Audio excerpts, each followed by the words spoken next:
Hello, welcome to a very special edition of Tom Talks, our Royal Ascot preview for 2025. Of course, we've our Tote ambassador Tom Marquand, 7-time winning Royal Ascot jockey, and we've also got in daily dark horse columnist James Robinson for a few betting angles. Tom, you've had plenty of success at Royal Ascot over the last few years. How optimistic are you going into this year's one? Yeah, hopeful. Obviously, look, it's a tough week in that. Obviously, at first you're sort of dying to ride your first Royal Ascot winner, and you're going with a small selection for the week, and hopefully something fires. And the sort of further you go in that, and if you're fortunate enough to climb the ladder, you go in with more and more hopes. But the reality of the week is, if you walk away with one winner, you've sort of had a successful week, and anything more is a bonus. And look, we've got some really competitive horses this year, but it's a tough place to win at. The reality is, you think you've got 8, 9, 10 chances, and actually, if one wins, like I say, it's a good result. And it's a special place to watch racing. What's it like to ride a winner there? Yeah, equally special, I think. There's obviously all different sort of grades of races there.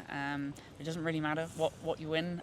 Ultimately, it's kind of a Royal Ascot winner is a Royal Ascot winner, and obviously, everybody wants to be winning Group 1s because they're sort of what your career is judged by ultimately.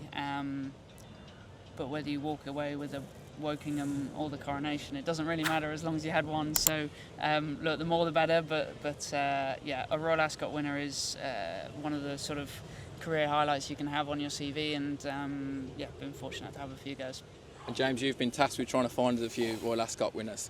It's a great place to have a bet with the whirlpool in operation. I suppose it's a punter's paradise. Yeah, it's great. There's always loads of great value in the handicaps, and especially 2-year-old races. Rashabal won the Coventry Stakes last year at SP of 80-1, and Tote dividend paid over 120. So there's always loads of value to be found.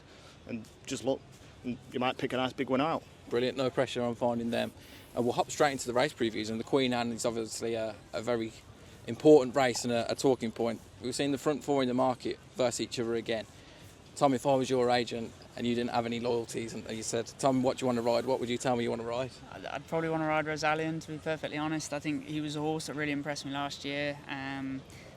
Did extremely well, showed a great attitude and a lot of class.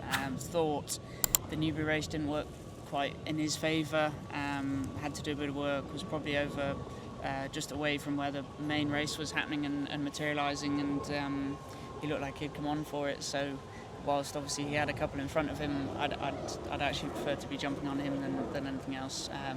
But I'm not on him. I'm on. I'll be on our little horse Lake Forest, who's obviously gone from strength to strength. Went and won the Golden Eagle down in Australia. Looked very good doing so. Was due to go to Hong Kong and just didn't quite have an ideal prep into that, so didn't go. And comes into the Queen Anne a fresh horse. Brilliant. And James, let's hope we get all four turning up. How do you see the rematch happening at Ascot? Totally agree with Tom. I think Rosalien looks to want to beat, really. Wasn't on the right side of the track, but the pace was over the other side. And to be honest, with that run under his belt, I think he'll turn the tables, and I think he's the one to beat. And we went up to Carl Burke's, the stable tour will be on the YouTube channel. He was quite sweet on Fallen Angel, and she might run here. Yeah, really smart filly. Won over the Irish 1,000 guineas last year and ran well in Group 1 races after. And again, he thought she'd come on for a recent reappearance, and she's got to be respected at a big price. Brilliant. And the good races keep coming on Royal Ascot. We have the King Charles Stakes, and Believing and Ask For, the two mares are top of the market there. Have you got anything in the pipeline for that race, Tom? Not quite sure as of yet, but two very good fillies to go to war. Obviously, As For coming back from Australia, it's a tough trip to do. At the best of times, backing it up is even harder. We found that out with going the opposite way. It's a real hard thing to travel horses and get it all right, and they do just have to have the perfect prep. So it'll be interesting whether she can back it up again, but she'll have to be a very, very best to beat the other filly, to be perfectly honest. And this looks a great betting heat as well, James. Where do your allegiances lie in this one? I like two horses that had good shout-outs in the stable tours. Regional, Ed Bethel seemed pretty sweet in him, second in last year. I think he should go really close again. And Carl Burke liked the chances of Night Raider as well, who's dropping back to 5 furlongs. Looks a really smart horse. Again, they both look decent each way bet, so I think they're the players, really. Interesting, Wathan have bought Night Raider as well. Like he's obviously not performed at the top level yet, but he's got a lot of speed. I won him at Kempton over 6, and he actually really surprised me how much boot he had. obviously Wathland are trying to buy Royal Ascot winners, so there's probably a good hint as to what's thought of him and what's expected. I think he's been well supported in the anti-post markets, and he probably will do on the day in the World Pool as well. Another race we're going to look at is the St James's Palace, of course. We have a strong favourite here in Fields of Gold after his Irish 2000 Guineas success. Now, some top-class horses have won this in the past, Tom. How do you sort of see the three-year-old crop this year? Yeah, I thought watching him in Ireland was... he did what you kind of expected him to go and do. To be honest, I think he looks the best of them. With Ruling Court missing the Derby, it sounds like he might be going there. So it'll be interesting, that sort of clash again on a stiffer track. I'd be surprised if the form didn't get turned around from Newmarket. But it's not to say Ruling Court was a very good winner of the Guineas. Albeit Fields of Gold looked the unlucky one on the day. And James, Juddmonte are double-handed here with Cosmic Year as well, that also ran in the Irish 2000, but his Fields of Gold are a good thing. He won the Irish Guineas really impressively. Again, staying on the Newmarket as well in English Guineas. So again, the form does look rock solid. It's interesting, like I say, with Ruling Court not running the Derby, will probably come here now, so that's going to be a great match between them. But I think if you wanted a bit of value, you could maybe look or even do like a Quennell or a Swing or something like that. But I think the bit of value might be Rashabar. Again, he won the Coventry last year, so he's got Royal Ascot form, course form at Ascot, and he was running on, got a bit short for room, and it could be interesting at a big price. And that's something I look for as a punter, Tom, having like previous experience winning at a Cheltenham Festival or a Royal Ascot. Is that something you look at before jumping on something? Yeah, it's a help in some places. I think a horse like Rashabar, at least they've gone to a big festival meeting, they've taken the whole experience fine and gone and got the job done as well, which can be a sticking point for a lot of horses that go to Ascot. The atmosphere and the whole occasion can just sort of blow them out of the race before they've even started. So look, there is that. I do think though, however, with Ascot, you want a horse that's going to stay the trip for definite, because it's a stiff track. It's not a unique track in that, like a Goodwood or something, you need a certain type of horse. I think it's usually the best horse wins the race, but I always would be hunting for a horse that gets the trip properly and not just be scraping home over it.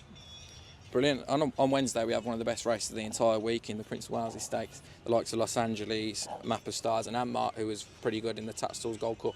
How will you be playing this one? I think Los Angeles is a quality horse, not only is he quality, but he's tough and gutsy, and like someone comes in and pull a bit more out the bag, and he'll take a lot of beating. I do like Cal Parner though. I think she'll run well. She gets the filly's allowance. She's a smart filly, ran well in the Tattersall's Gold Cup last time, and I think she could run well at a decent price. Ed Walker also has the Brigadier Gerard winner in here. You've ridden him before. Do you think that sort of win at group level there can put him into the picture of this one? He's coming forward and he's a good horse. I do think he's best and most effective with cutting the ground. So, a bit of soft ground would see him sort of brought into the picture. I think without that, it will be tough for him though to really sort of break into that top level. Like I say, you've got some solid Group 1 performers in there, like coming off the back of winning or nearly winning a Group 1, and stepping up from Brigadier Gerard is possible. It's been done lots of times before, but I think without soft ground, he's probably up against these guys. Brilliant. It will be a long old trip on soft ground for the Royal Ascot Gold Cup on Thursday if it does rain. Tom, what's it like riding in long races like this? You don't get many of them on the flat. It'd be one of the longest races of the season. Yeah, exactly. It's a long way around there as well. The track's stiff, and you climb from an awful long way out, and the race starts developing so early, often in these long distance races there, that that drag up the hill can really sort of turn it into a stamina test. And the straight's not the longest, but once you've had that pull up into that top corner, and like I say, everybody starts getting motoring, it's a long way home. And as I said earlier, you need a horse that stays. You can't be smuggling into the last 150 yards like it's a proper stamina exposer. And with Kiprios retiring, I suppose there's the hole in this sort of division now. Who do you think can go and take the mantle?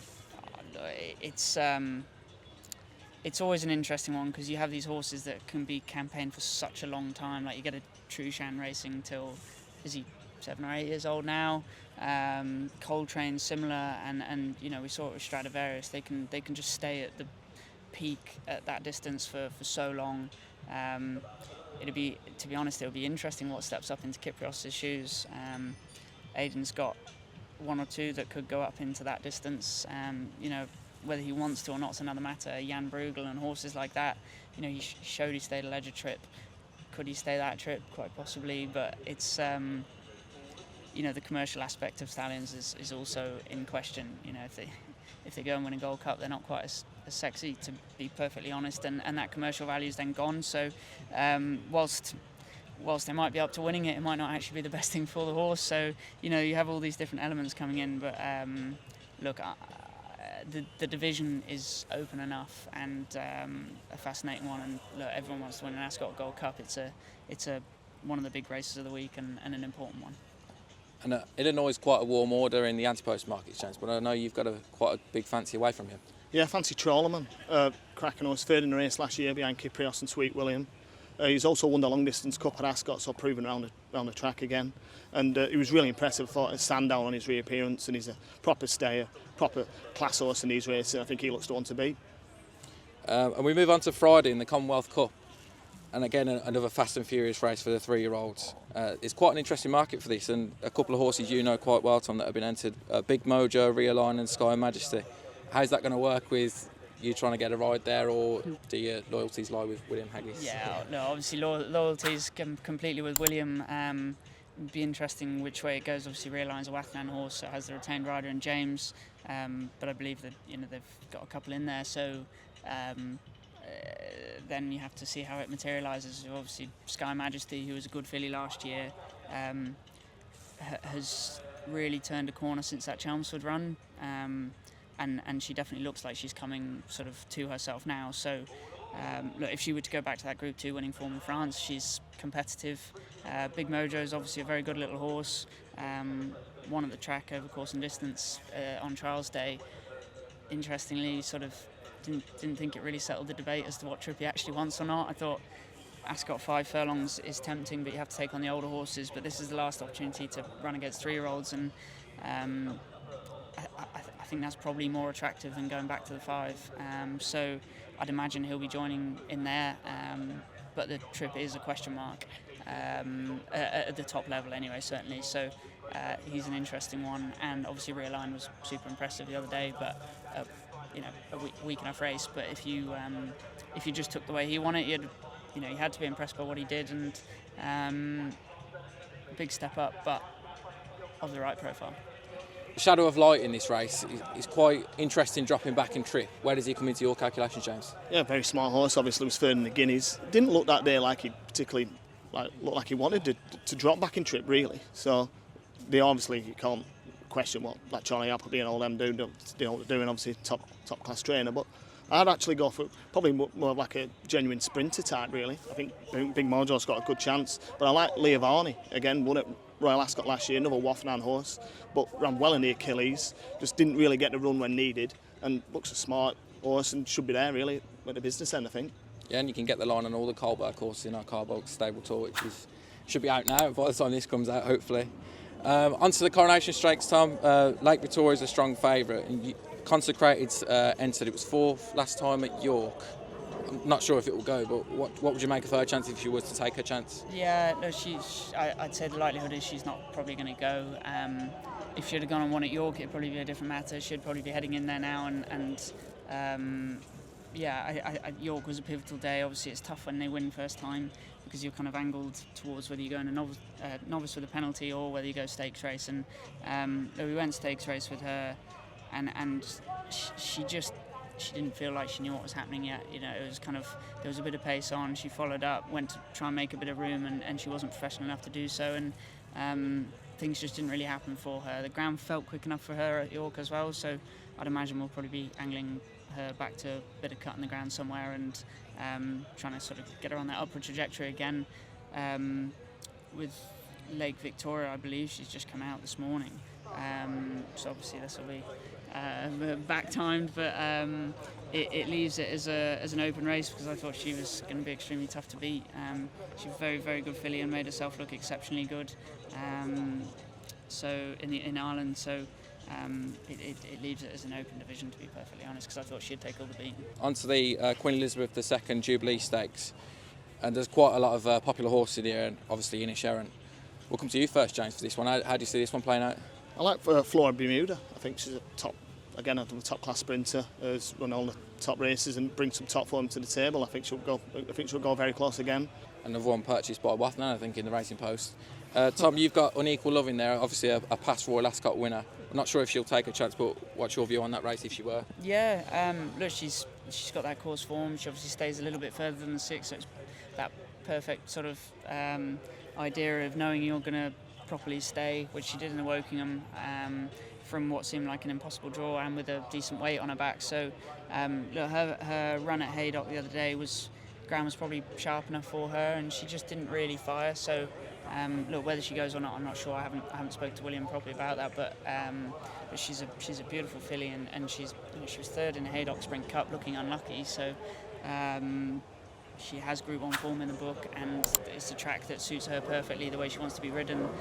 She takes the big days fine, as she's shown on multiple occasions, and but if she does go, she'll be a massive prize. But she would be one that I'd be looking forward to riding, just because she's her and has all that sort of base form there, and the way she is, and takes her racing. You'd be looking forward to riding her, hoping that she can step up to the occasion. Brilliant, and from one Wokingham winner to hopefully another one. More Thunders, a really warm order in that race at this stage. Has won back-to-back handicaps since joining from Sir Michael Stout. I suppose, can he take another step forward? Yeah, look, I believe so. I hope so. I thought he did exceptionally well at Newmarket the last day, on faster ground than it was when he first won earlier in the season. He got up and moving from where he shouldn't have been able to, really. You know, he lost a bit of ground going into the dip on that quicker ground, and normally you can't recover from that, and he did manage to get up right on the line. Again, goes back to that staying the trip. Like, he's going to be hitting the line hard at Ascot over 6 furlongs, knowing that you could potentially run him at 7. I mean, he was campaigned at 1.25 miles, but I think, you know, you can't read into that at all, because he obviously wasn't operating at the same level. So look, he's that 6/7 furlong horse, which is exactly what Unequal Love was going into last year, and yeah, I think he's got a right chance, and looking forward to him. And let's not downplay it, you need a serious bit of luck to win a big race like that. Yeah, you do, and it can't be sort of stressed enough that draw can be the beating of you before the gates. Like, the gates can open and the draw can just have you beat straight away. It's just the way that it is, sadly. Equally, it can be the winning of it and get something else beat. So it's a bit of a lottery. You need a bit of luck. He'll be a horse that would probably be waiting a touch on, just because he, you know, seemingly just takes a little while to get going. Once he finds his feet, he runs. But that does mean you've got to pass quite a few or get through quite a few, which, as we all know, isn't always so straightforward. And especially Ascot being Ascot, everybody's riding as hard as they can for the best possible placing, and that means that those little splits that sometimes come on other days, just they don't come to you at Ascot. So yeah, we'll be relying on a bit of luck, but he's like I said, he's got a right chance going there, and looking forward to him. If Tom doesn't get a bit of luck, James, what might win the Wokingham? I actually like Invictus Gold. I do think More Fun has got a great chance. Obviously, his form this season's been fantastic, but I think Invictus Gold's another really progressive sprinter. I think it could be a group horse, a potential group horse running handicaps. He was a good winner at Newmarket as well. For Tom Clover trains Invictus Gold. Just think he's a smart sprinter, and like I say, I think he could be a potential group horse in the future. Just looking at a few more of the handicaps as well, the Royal Hunt Cup, another big one. William's got a few informed types coming into that, and some that have won a nice race in the past. Bullet Point, Treasure Time and Godwinson. I suppose this is where the money's made for you. You've got to choose which one you want to pick. Yeah, exactly. We had this conversation the other morning, actually, and we had a differing opinion. So look, that's the beautiful thing about horse racing. It's literally opinion versus opinion, and you know, William is obviously looking at these horses every single day, whereas I sort of get small snippets of him on the racetrack. But Bullet Point was very good, still on the improving form line. He loves getting out and just bowling away. Ascot, that's the sort of race he'll have there. To me, I'd probably be the sweetest on him. Godwinson is obviously a Lincoln winner on his latest start, but you know, he does need to be fresh for his runs, which he will be, albeit his best form has been on slower ground. So I think, you know, if it were to rain heavily, obviously then it probably changes a little bit. and the other little horse. He obviously did really well to win up at York in a competitive handicap. I kind of felt like everything fell his way, and the race folded beautifully for him to come over the top and win, which he did well. And it's not an easy thing to do, but I kind of thought everything was so perfect that day that there was no sort of real obstacles to overcome. There's not much between them, but personally, I'd side with Bullet Point at the moment. If we get nice kind racing ground, he'd be my pick of them. If it rained, Godwinson would probably just maybe stretch over the top. Brilliant. Keep an eye on the jockey book into that one. James, take us through your thoughts on the Royal Hunt Cup and any other handicap fancies you've got. Royal Hunt Cup's like a big lottery, but you need a lot of luck on your side for you draw. But one horse who's regular in these big handicaps is Witch Hunter. I think if you get, obviously all the cards have to fall in his favour, but he's a regular in them races. As former Ascot and a big price again. Might be a good one for overpays, something like Witch Hunter. And he could run well at a big price. Of course, we'll hope for that with the World Pool in action. Tom, we just touched on 2-year-olds before we came on, and you said they aren't very forward this year and you wouldn't have many, but have any caught your eye from outside yards that you think are quite nice? Yeah, I mean, look, Godolphin have obviously been absolutely pinging 2-year-old winners out, and it's been interesting seeing how they have been campaigned or whether they've been put away, and if they're being angled towards Ascot. But for us, it's been sort of steady enough start. Normally, they said the last few years we've had a Relief Rally or Lake Forest and horses like that have sort of stepped up and become our forward types, and then sort of they put their hand up. This year we've kind of not really had any naturally coming forward, and it probably just means that Ascot, we as a team we won't have many going in. So I was lucky enough to ride Harry's Girl up at York, and the first day at Newmarket, I couldn't believe she got beat at York, to be perfectly honest. I thought she was the winner a furlong out, and a big price horse that had just had one run under its belt come and beat her, and it probably just sort of blindsided her by challenging a bit far away. If she goes, she'd be one that again you'd look forward to riding her there, because she's got all the speed. She's had those 2 runs under her belt now. She knows what she's doing, and obviously Hannon knows how to win a Queen Mary. So whether I ride her or not, I don't know.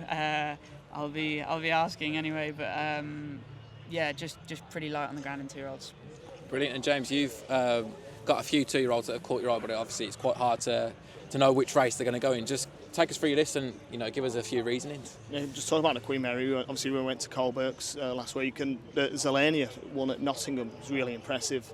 He seems very sweet, and another Wafdan horse who's obviously got a lot of great chances at Royal Ascot this year, but she did look really smart. And there's also another 2-year-old, Venetian Sun Colbert's, which is owned by Tony Bloom, who's got a knack of winning big races, whether it's at Cheltenham or on the flat as well. She looks a nice filly. She won well at Carlisle. And then a couple of colts. There's a Military Cord for Charlie Appleby trained. Beat a nice horse who bolted up at Haydock last time. And again, he's 2 from 2, course form, looks smart. And I thought Flushing Meadows, Aidan O'Brien's got respected. Won well at the Curragh, staying on strongly, hit the line well. And I think he's in the Coventry, so if he turns up in Aid, have to be respected. Another one with a great name. It's been great to hear Tom's thoughts and James's betting angles on Royal Ascot 2025. Of course, look out for all the World Pool and the special offers on tote.co.uk. We'll leave it there for now and wish Tom all the best of luck. We'll hear from him every day at Royal Ascot, so stay tuned to that, and make sure you like and subscribe to our YouTube channel. There's plenty of stable tours on there and plenty of Royal Ascot content.